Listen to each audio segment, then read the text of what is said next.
Telepon 7 terpidana itu baru minggu lalu dikirim ke Mahkamah Agung. Baru minggu lalu? Baru minggu lalu.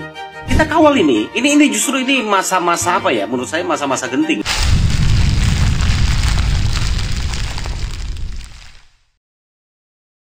Halo, assalamualaikum. Kali ini kita akan reaction video Bun Jutek yang menyatakan bahwa hasil sidang PK baru dikirim ke MA setelah Pak Prabowo menjabat jadi Telepon presiden. 7 terpidana itu baru minggu lalu dikirim ke Mahkamah Agung. Baru minggu lalu? Baru minggu lalu. Kita kawal ini. Ini justru ini masa-masa apa ya? Menurut saya masa-masa genting. Ini kami 4 bulan belum ada progres. Belum naik ke sini. Makanya waktu peristiwa 2016 lalu, ketika tanggal 31 Agustus 2016 mereka ditangkap jam 4 sore, jam 2 subuh sudah diperiksa sebagai tersangka. Aneh nggak? Jadi ada berapa banyak yang dilompat. Ini yang kita rasakan tidak adil kan? Pertemukan Aldi dong, Mbak Fristian dengan Aris Papua supaya bener nggak dikenali mukanya gitu. Bang Jutek udah nanya ke Aldi? Saya sudah tanya. Saya izin keluar dari kerumunan pidana itu bukan menang-menangan antara pengacara sama jaksa nih. Ya. Tapi kita cari kebenaran materi. Komnas HAM. Ya. Yang bilang bahwa ternyata prosesnya sudah dari 2016, 2017 sudah ada putusan etik. Betapa tidak adilnya apa yang dialami sama para terpidana yang itu dikonfirmasi ya, ini bukan lagi dugaan, tapi dikonfirmasi oleh Komnas HAM sendiri bahwa memang ada dugaan penganiayaan. Pelanggaran HAM ya? Pelanggaran HAM, dan itu termasuk pelanggaran HAM, penganiayaan, penangkapan sewenang-wenang, dan juga pembatasan akses terhadap bantuan hukum. Tapi sanksinya sanksi etik. Itu sanksinya sanksi etik. Juga yang mengganggu hati nurani saya ya, selaku kuasa hukum. Ya. Kita lihat lembaga-lembaga penegak hukum lain ya. DPR RI, Komisi 3, dan lain, saya lihat diam tuh. Nggak ada satupun yang memberikan pernyataan. Diam tuh, dia enggak. Kemudian bagaimana hasil yang didapatkan, keterangan yang didapatkan dari hasil penyiksaan tadi. Kan sudah diakui adanya penyiksaan penganiayaan, polisinya sudah dihukum secara etik, satu. Sekarang pertanyaan yang menggelitik kita kan, apakah menghapuskan pidananya, satu. Yang itu kan yang pertama kan. Yang kedua, apakah hasil keterangan yang didapat dari hasil menyiksaan itu bisa dipakai? Padahal dalam persidangan mereka sampai nangis-nangis lihat apa penyiksaannya mereka. Polres Ciko gitu ya, nggak ditanggepin sama Humas. Kasih humasnya Polres Ciko. Itu kan sebuah ironi ya.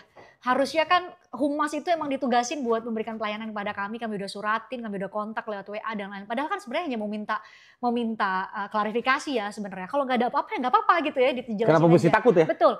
Ini kan masalahnya, ini penangkapan pertama kali itu dilakukan langsung loh oleh Polres Ciko yang ketika itu oleh Ibtu Rudiana dan anak buahnya. Itu penangkapan meskipun kemudian versi pengacara Ibtu Rudiana CS itu disebut sebagai mengamankan. Oleh Mbak Fristian itu sudah mencoba dari dua sisi ya, berperan sebagai media ya, tidak memihak tapi memberikan kesempatan untuk menjawab. Betul, tapi tidak ditanggapi. Tapi tidak ditanggapi. Sebenarnya termasuk juga kenapa nggak transparan aja gitu. Karena ini sebenarnya adalah persoalan transparan. Sebenarnya kita akan sangat menghargai atau mengapresiasi Polri, tim manapun itu saya nggak tahu lagi namanya apa, tim khusus, tim pencari fakta sudah nggak tahu lagi. Sudah terlalu banyak ya. Benar-benar sudah nggak tahu lagi kelompok yang mana dan lain. Tapi kenapa tidak ada update dari Polri itu si Bang, sampai sekarang kita agak sulit mengakses itu yang kemudian membuat kami udah kita datangin nih kantor polisinya, kita tanya satu-satu deh daripada kita tunggu dari pusat nggak ada update gitu ya.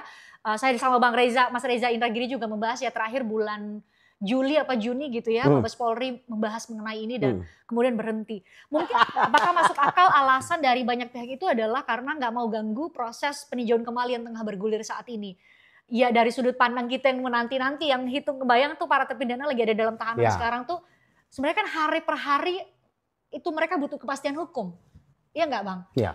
Jadi sebenarnya kepentingan kita semua adalah kalau mereka diputus bersalah cepat, katakan itu oleh Mahkamah Agung. Kalau mereka diputus memang tidak bersalah harus segera dibebaskan. Iya, kasihan mereka udah lama banget ya di penjara sampai 8 tahun dan ternyata mereka salah tangkap dan ini masih saja juga harus menunggu sekian lama ya keputusan dari hasil sidang PK. Oke, yuk kali ini kita ke satunya lagi tentang somasi dari Rudiana CS ya.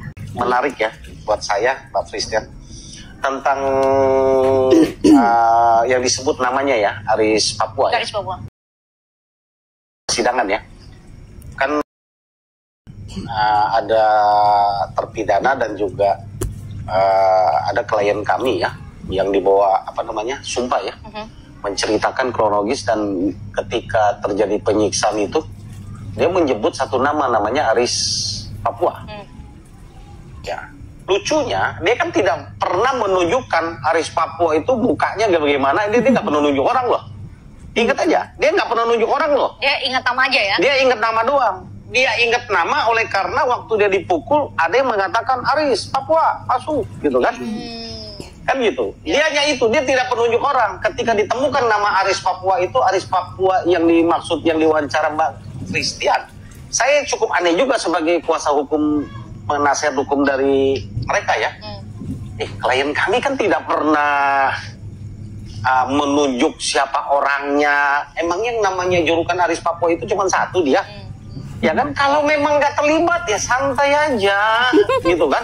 Ini pakai somasinya pun lucu kan. Di poin pertama mengakui bahwa dia adalah penyidik. Terus belakangan itu ramai katanya typo. Ya kalau typo kan satu dua huruf satu kalimat. Kalau ini satu poin ya. Poin pertama ya. Satu poin pertama saya lucu juga kan gitu kan. Tapi nggak apa-apa, kami tanggapin karena itu menjadi catatan kami. Ada saatnya kami akan juga mengambil langkah kalau memang itu. Ya boleh saya bilang nyamuknya belum kami tepuk keluar sendiri. Gitu kan. Kenapa? Ini akibat ya itu yang disebut dibilang kebohongan tidak bisa ditutup, akan muncul. Gitu Mbak Christian. Saya ya salah satu itu ya. Sekali lagi, klien kami tidak pernah menunjuk siapa orangnya. Dia hanya sebut nama. Nah, kami setelah disebut nama itu, gampang lah ya, kita akhirnya carilah Gugun Gumilar. Walaupun mencari Gugun Gumilar itu tugas di Polsek mana, di Polres Cirebon Kota, itu juga agak mudah. Tapi untungnya bantuan netizen memang luar biasa banget. Akhirnya saya bisa ketemu Polseknya di di Cirebon itu. Saya bisa ketemu rumahnya, Bang. Tapi sayang sekali Pak Gugun Gumilar itu nggak mengkonfirmasi dan nggak berkenan mengkonfirmasi apakah benar dia melakukan penyiksaan apa enggak gitu ya. Tapi kalau dilihat dari berkas-berkas yang ada kan memang ada nama Gugun Gumilar ya. Kalau kita lihat di BAP kan memang ada serat bukti penyerahan ya para terpidana dari unit narkoba Cirebon Kota ketika itu kepada reserse ya, itu dan itu ditetapkan oleh Gugun Gumilar.